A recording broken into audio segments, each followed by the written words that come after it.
Students, बेटा हमारा geography का 8th चैप्टर चल रहा है, तो हम इसका हाफ पार्ट कर चुके हैं। आज हम इसका रिमेनिंग पार्ट करते हैं। तो कल देखिए बेटा, हमने इसके अंदर जो रेल मार्ग थे उसके बारे में कल हमने इसके अंदर डिस्कस किया था।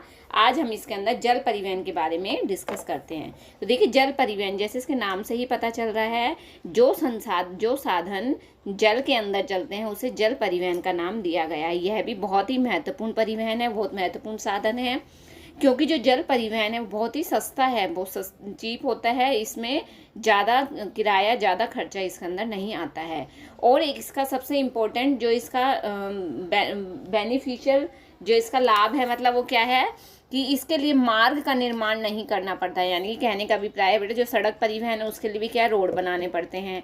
रेल परिवहन है उसके लिए क्या है, रेल लाइन बिछानी पड़ती हैं। लेकिन जल परिवहन के लिए किसी भी प्रकार का कोई भी रोड या रेल लाइन वगैरह कुछ नहीं बिछानी पड़ती हैं। ये सिर्फ पानी के अंदर क्या है, जहाज चलते हैं।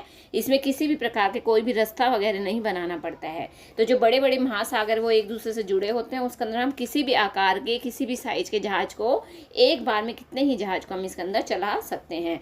और यह परिवहन बहुत ही सस्ता होता है, क्योंकि इसके अंदर क्या है, किसी भी प्रकार का कंस्ट्रक्शन वर्क नहीं होता है, इसलिए ज़्यादा महंगा नहीं पड़ता है। इसके अंदर लागत भी कम आती है। तो जो जल परिवहन है उसे समुद्री मार्ग और आंतरिक जल मार्ग में विभक्त किया गया है, बांटा गया है। तो हम इसके अंदर आगे देखते हैं, आगे इसमें क्या बताया गया है। आगे देखिए बेटा, ये तो रेल मार्ग था जो हमने कल पढ़ा था, ये वाला जो डायग्राम है। आगे है समुद्री मार्ग। देखिए समुद्री मार्ग क्या होते हैं। महासागर जो होते हैं वो सभी दिशाओं में मुड़ सकने वाली ऐसे महामार्ग प्रस्तुत करते हैं, जिनकी रख रखाव की कोई लागत नहीं होती। मतलब कहने का मार्ग, समुद्र के अंदर जो जहाज चलते हैं उनके लिए किसी प्रकार की कोई रख रखाव या उनके मेंटेनेंस पे कोई खर्चा नहीं आता है। बस इसके अंदर जो जहाज होते हैं उसका ही खर्चा आता है। और जो जहाज होते हैं वो लकड़ी से बनते हैं और उन पर बहुत ज़्यादा महंगे वो नहीं होते हैं। और एक महाद्वीप से दूसरे महाद्वीप तक स्थूल पदार्थों का जो लंबी दूरियों का जो परिवहन होता है वो बहुत इससे बल्कि स्थल परिवहन और वायु परिवहन की अपेक्षा क्या है, ये बहुत सस्ता होता है। आधुनिक जो यात्री हैं वो जहाज, मालवाहक पोत, राडार, बेतार के तार और ऐसी बहुत सारी सुविधाएं, आजकल के जो जहाज हैं उसके अंदर ये बहुत सारी सुविधाएं प्राप्त होती हैं। इसके अलावा नाशवान वस्तुएं, जैसे जो चीज़ें बहुत जल्दी ख़राब हो जाती हैं, उनको भी क्या है, उनके लिए क्या है, इन बड़े बड़े जहाज के अंदर कंटेनर लगाए गए हैं और फ्रिज वाले कंटेनर लगाए गए हैं, ताकि जो चीज़ें ख़राब होने वाली है वो उन्हें अगर लंबी दूरी पर भेजना है तो वो चीज़ें ख़राब ना हो सकें और वो लंबे समय तक उन्हें क्या है, फ्रेश ताज़ा रखा जा सके। अब देखिए, जो इम्पोर्टेंट जो समुद्री मार्ग है बेटा वो कौन कौन से हैं। तो सबसे फर्स्ट क्या है, उत्तरी अटलांटिक समुद्री मार्ग। सबसे पहला हम उत्तरी अटलांटिक समुद्री मार्ग के बारे में इसके अंदर पढ़ेंगे। तो उत्तरी अटलांटिक समुद्री मार्ग के अंदर देखिए बेटा क्या बताया गया है।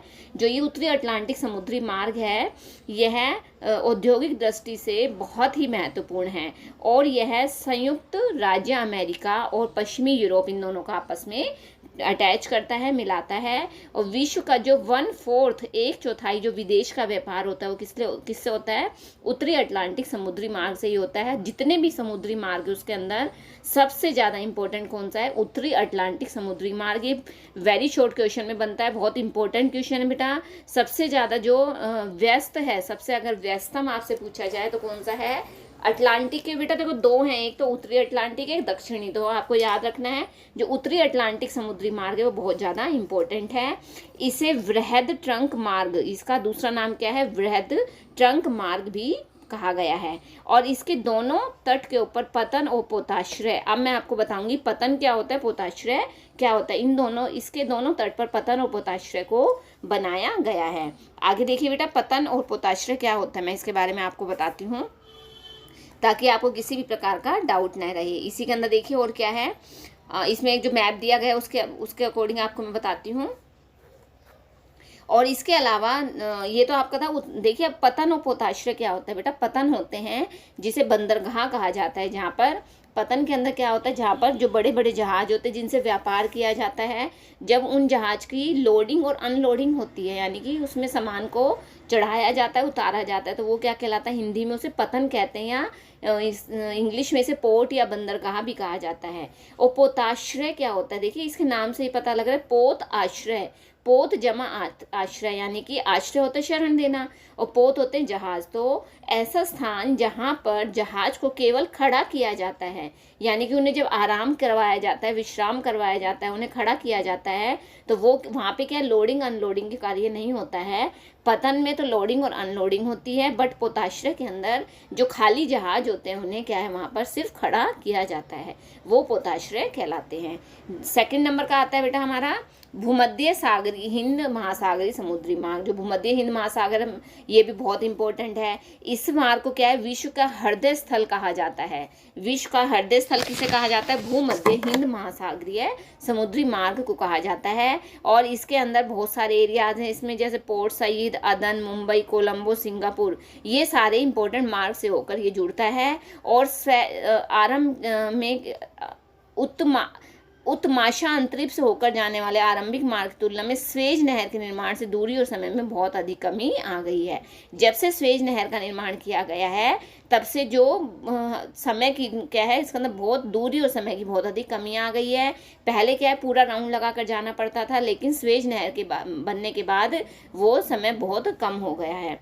नेक्स्ट बेटा उत्तमाशा अंतरिक्ष समुद्री मार्ग। उत्तमाशा में देखिए यह जो समुद्री मार्ग है वह पश्चिमी यूरोपीय प्रदेश को पश्चिमी अफ्रीका, दक्षिण अफ्रीका, दक्षिण पूर्वी एशिया और ऑस्ट्रेलिया और न्यूजीलैंड, इन सभी को आपस में क्या है जोड़ता है। और यहाँ पर क्या है, जब से स्वेज नहर का निर्माण किया हुआ है तब से क्या है, यहाँ पर भी स्वेज नहर का निर्माण होने के बाद 6400 किलोमीटर जो लंबा एरिया था वो कम हो गया है। और यहाँ से सोना, हीरे, तांबी, मूंगफली, गिरी का तेल, कहवा, फल जैसे प्राकृतिक संसाधनों के कारण ये पूर्वी और पश्चिमी अफ्रीका के बीच व्यापार का मुख्य स्रोत बन गया है। यहाँ पर बहुत सारी चीज़ों का व्यापार किया जाता है। ओके बेटा, आगे देखिए, ये देखिए प्रमुख जो समुद्री मार्ग और समुद्री पतन जो हैं वो आपके इसके मैप के अंदर दिखाए गए हैं। जो ये आपको डॉट डॉट दिखाई दे रहे हैं, ये समुद्री मार्ग और समुद्री पतन इसके अंदर सारे इंपॉर्टेंट दिखाए गए हैं। ओके, आगे देखिए बेटा, नेक्स्ट है दक्षिण अटलांटिक समुद्री मार्ग। अब नेक्स्ट जो थर्ड पॉइंट आता है वो क्या आता है? दक्षिण अटलांटिक। हमने अभी उत्तरी अटलांटिक पढ़ा था, जो सबसे पूरे वर्ल्ड के अंदर सबसे ज़्यादा बिजिएस्ट और सबसे ज़्यादा इंपॉर्टेंट है वो कौन सा है? उत्तरी अटलांटिक। और इसके बाद नेक्स्ट आता है दक्षिण अटलांटिक। इसमें देखिए तो अटलांटिक महासागर के पार यह एक दूसरा महत्वपूर्ण समुद्री मार्ग है जो पश्चिमी यूरोप और पश्चिमी अफ्रीकी देशों को दक्षिण अमेरिका में ब्राज़ील, अर्जेंटीना से मिलाता है। और यह भी बहुत ही इम्पोर्टेंट है और केवल दक्षिण पूर्वी ब्राज़ील, ज्वारनमुख और दक्षिण अफ्रीका के कुछ भागों में बड़े पैमानों के कारण इसमें औद्योगिकीकरण हुआ है।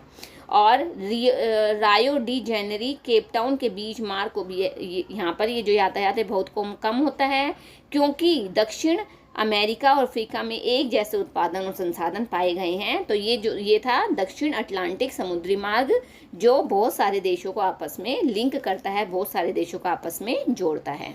ओके बेटा, आगे देखिए अब नेक्स्ट है बेटा उत्तरी प्रशांत समुद्री मार्ग। उत्तरी प्रशांत समुद्री मार्ग में देखिए यह उत्तरी प्रशांत महासागर के आर पार इसमें जो व्यापार है वो इसके आर पार होता है। यहाँ पर जो क्षेत्र होनोलुलु, ये देखिए बहुत इंपॉर्टेंट पॉइंट है, होनोलुलु में मिलते हैं। वृहत व्रत पर सीधा मार्ग वैंकूवर और याकोहामा को जोड़ते हैं। देखिए कौन कौन से एरियाज को जोड़ते हैं ये? होनोलुलु, वैंकूवर और याकोहामा, इनको आपस में जोड़ते हैं ये। और इसकी दूरी को क्या है, आधा कर दिया गया है। जब से ये मार्ग बना तब से ये दूरी आधी हो गई है। और इसके अलावा यहाँ पर ये देखिए सारे एरिया जिससे टच होते हैं, जुड़ते हैं, जिसमें क्या है Vancouver, Seattle, Portland, San Francisco, Yokohama, Shanghai, Hong Kong, Manila और सिंगापुर, ये सारे एरियाज इसके अंदर आकर अटैच होते हैं। इसके द्वारा क्या है, इन एरियाज के अंदर क्या है, व्यापार किया जाता है। ओके बेटा, आगे देखिए नेक्स्ट हेडिंग है नौ परिवहन नहरें। नौ परिवहन नहरें में देखिए स्वेज और पनामा दो ऐसी महत्वपूर्ण मानव निर्मित नहर हैं जो पूर्वी और पश्चिमी विश्व के लिए एक प्रवेश द्वार यानी कि एंट्रेंस गेट का निर्माण करती हैं। तो देखिए हम इन दोनों के बारे में अब अलग अलग पढ़ते हैं। तो फर्स्ट आती है बेटा स्वेज नहर। जो स्वेज नहर है ये बहुत ही इंपॉर्टेंट है। तो इसके अंदर देखिए स्वेज नहर के अंदर जो स्वेज नहर है इसके बारे में अब हम डिस्कस करते हैं। जो स्वेज नहर है इसका निर्माण 1869 के अंदर मिस्र में किया गया था। मिस्र में पोर्ट सैयद और दक्षिण में स्थित पोर्ट स्वेज के मध्य यानी कि बीच में भूमध्य सागर और लाल सागर को जोड़ती है। जो स्वेज नहर है बेटा वो भूमध्य सागर और लाल सागर को जोड़ने का कार्य करती है। और इसने यूरोप के हिंद महासागर में एक नवीन मार्ग, मतलब एक नया मार्ग प्रदान किया है।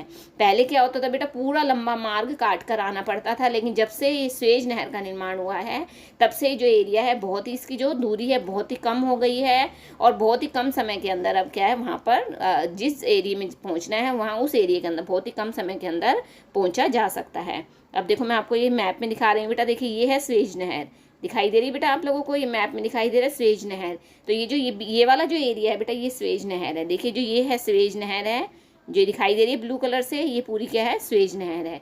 और ये स्वेज नहर के बनने के बाद मैं आपको दूसरे मैप में दिखाती हूँ, इसको आपको मैं समझाती हूँ स्वेज नहर को। देखिए जो ये वाला मैप है इस पर आ जाइए एक बार आप लोग। देखो बेटा ये वाला मैप दिखाई दे रहा है। तो इस मैप के अंदर देखिए बेटा, पहले जैसे देखिए ये हमारा क्या है भारत है, ये दिखाई दे रहा है सबको, ये इंडिया है, ठीक है। और यहाँ पर क्या है, ये यूरोप वाला एरिया है। तो अगर इंडिया को पहले यूरोप के साथ अगर करना होता था तो देखिए कहाँ से घूम कर जाती था, ये यहाँ से घूम कर यहाँ तक, फिर देखिए कितना लंबा मार्ग होता था। ऐसे यहाँ के लोगों को अगर यहाँ तक आना, केप टाउन तक आने तो क्या इन्हें पूरा घूम कर आना पड़ता था, अगर डरबन तक आने तो भी इन्हें घूम के आना पड़ता था। लेकिन जब से स्वेज नहर का निर्माण हुआ है अब ये सारा रास्ता कम हो गया, डायरेक्ट क्या है यहाँ से निकल के स्वेज नहर में से होकर ये मुंबई तक पहुंच जाते हैं। देखिए कितना कम रास्ता, पहले पूरा राउंड काट के आना पड़ता था, लेकिन जब से स्वेज नहर का निर्माण हुआ है तब से क्या है ये रास्ता, इसमें समय और दूरी का बहुत ही ज़्यादा बचाव हुआ है। तो ये था बेटा स्वेज नहर का। ओके आगे देखिए बेटा, स्वेज नहर का समझ में आ गया। नेक्स्ट है जो स्वेज नहर है उसके अंदर क्या है, बहुत अधिक यात्री और माल होने के कारण कुछ जलयान, मतलब ये क्या है बहुत ही ज़्यादा बिजी रहता है हर समय, यहाँ पर बहुत सारे जो जहाज वगैरह वो यहाँ से गुजरते रहते हैं। और नील नदी से एक नौगम्य ताज़ा पानी की नहर भी स्वेज नहर से इस्माइलिया में मिलाई गई है, जो पोर्ट सैयद और स्वेज नहर को क्या है वहाँ पर ताज़े पानी की आपूर्ति इसके अंदर की जाती है। ओके बेटा आगे देखिए। अब नेक्स्ट आता है पनामा नहर। पनामा नहर में देखिए जो ये वाला नेक्स्ट पॉइंट है पनामा नहर। पनामा नहर ये भी बहुत इंपॉर्टेंट है। यह पूर्व में अटलांटिक महासागर को पश्चिम में प्रशांत महासागर से जोड़ती है। अटलांटिक महासागर को प्रशांत महासागर से जोड़ने वाली नहर कौन सी है, पनामा नहर है। इसका निर्माण पनामा जल डमरू मध्य के आर पार पनामा नगर और कोलोन के बीच संयुक्त राज्य अमेरिका के द्वारा किया गया था, जिसमें दोनों ओर 8 किलोमीटर क्षेत्र को खरीद कर इसे नहर मंडल का नाम दे दिया गया था। और यह जो नहर है वो 72 किलोमीटर लंबी है और लगभग 12 किलोमीटर लंबी इसकी जो गहराई वो 12 किलोमीटर है। और इस नहर में कुल 6 जल प्रबंधक तंत्र हैं और यह जो नहर है विभिन्न ऊंचाइयों की समुद्री सतह को पार करते हुए नीचे गिरती है। तो ये सारा था बेटा किसके बारे में, पनामा नहर के बारे में। आप इसकी एक बार रीडिंग लगाओगे तो आपको ये पॉइंट अच्छे से समझ में आ जाएंगे। और जब से पनामा नहर बनी है तब से देखिए इस नहर के बनने से न्यूयॉर्क और सैन फ्रांसिस्को के मध्य लगभग 13,000 किलोमीटर की जो दूरी है बेटा वो कम हो गई है, न्यूयॉर्क और सैन फ्रांसिस्को। अब देखो इस पॉइंट को मैं आप लोगों को मैप के ऊपर समझाती हूँ। न्यूयॉर्क और सैन फ्रांसिस्को उसी वाले मैप पर आ जाइए बेटा। देखिए ये वाला बड़े वाला मैप देखिए, देखो अब इसको ध्यान से देखिए बेटा। ये देखिए ये वाला एरिया है सैन फ्रांसिस्को, ये दिखाई दे रहा है। और इधर ये वाला है बेटा ये सिंगापुर, या ये इधर ये वाला एरिया जो सिंगापुर है। अगर देखिए ये इधर ये न्यूयॉर्क रहा, ठीक है। अगर न्यूयॉर्क से सैन फ्रांसिस्को तक अगर देखिए व्यापार करना होता तो देखिए कहाँ से घूमकर जाना होता था, तो देखिए सारा यहाँ से इसके नीचे से पूरा घूमकर और फिर ये होनोलुलु होते हुए यहाँ पर आना होता था। लेकिन जब से देखिए पनामा नहर ये वाली है, ये यहाँ पर है बेटा पनामा नहर। जब से पनामा नहर बनी है तब से न्यूयॉर्क से इधर से निकलकर पनामा नहर में होते हुए सीधा सैन फ्रांसिस्को में पहुँच जाते। तो देखिए पहले कितना लंबा राउंड कट करके आना पड़ता था, बट ये जब से पनामा नहर का निर्माण हुआ है तो इस समय और दूरी के अंदर बहुत ही अधिक परिवर्तन आ गया है। तो ये थी बेटा पनामा नहर जो बहुत इंपॉर्टेंट है। अब नेक्स्ट टॉपिक है बेटा आंतरिक जलमार्ग। आंतरिक जलमार्ग में देखिए बेटा जो नदियां हैं, नहरें हैं, झीलें हैं, ये प्राचीन समय से ही महत्वपूर्ण जलमार्ग रहे हैं। नाव और स्टीमर यात्रियों, आगे देखिए बेटा नेक्स्ट टॉपिक है आंतरिक जलमार्ग। आंतरिक जलमार्ग में देखिए क्या है, जो नदियां, नहरें, झील पुराने समय से क्या है बहुत ही महत्वपूर्ण जलमार्ग रहे हैं। तो आंतरिक जलमार्ग में क्या होता है, जो आंतरिक जलमार्ग होता है इनका विकास नहरों की नौगम्यता, चौड़ाई और गहराई, जल प्रवाह की निरंतरता, उपयोग में लाए जाने वाली प्रौद्योगिकी पर निर्भर करती है। सघन वनों से, जो बड़े बड़े जो गहरे गहरे, सघन वन का मतलब होता है जो गहरे गहरे वन होते हैं, ऐसे वनों में जो नदियां हैं वो ही एकमात्र साधन होती हैं। भारी वस्तुएं जैसे कोयला, सीमेंट, इमारती लकड़ी जैसे आदि का आंतरिक जल मार्ग द्वारा यातायात किया जाता है। पुराने समय से ही क्या है, जो ये नदियां हैं ये बहुत ही इम्पोर्टेंट रही हैं। यहाँ से नदियों के द्वारा, समुद्रों के द्वारा, बड़े बड़े महासागरों के द्वारा बहुत बड़े लेवल के ऊपर क्या है व्यापार किया जाता है।